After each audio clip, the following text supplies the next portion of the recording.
Amati met tatani Obien nga naipanawanan para tatay ti may sa cardinal nga saan nga gapo tatay ti Europe ti agbalin nga papa.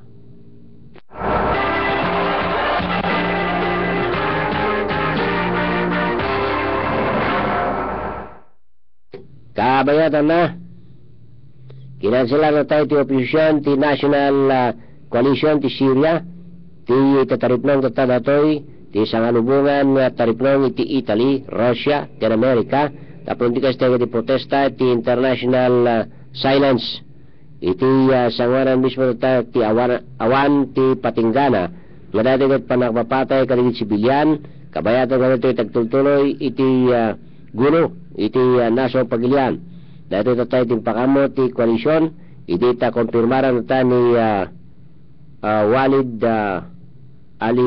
Aliboni spokesman na tayo ti oposisyon nga dati kat plano nga panang patibker iti gobyerno ti mangarami na tayo ti liberated area ijay Syria.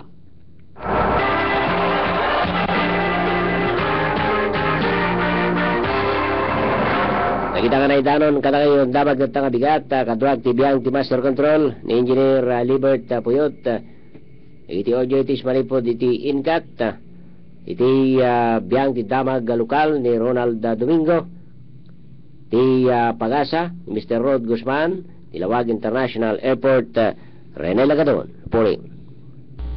In 1970, RPN started the first TV newspaper program in the country. Informative, straightforward, unbiased, and trusted for years.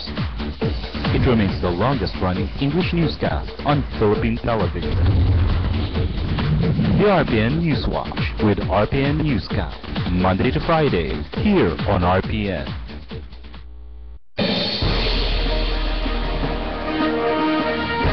Radio Ronda ang RPN Newswatch Morning Edition.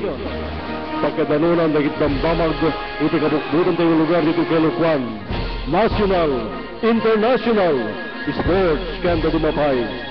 Paspasama ka mang tet informasyon kada kayo anil sa lapada. Radio Ronda ang RPN Newswatch Morning Edition.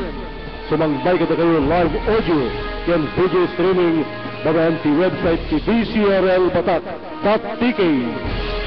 Radio Ronda ang RPN Newswatch Morning Edition.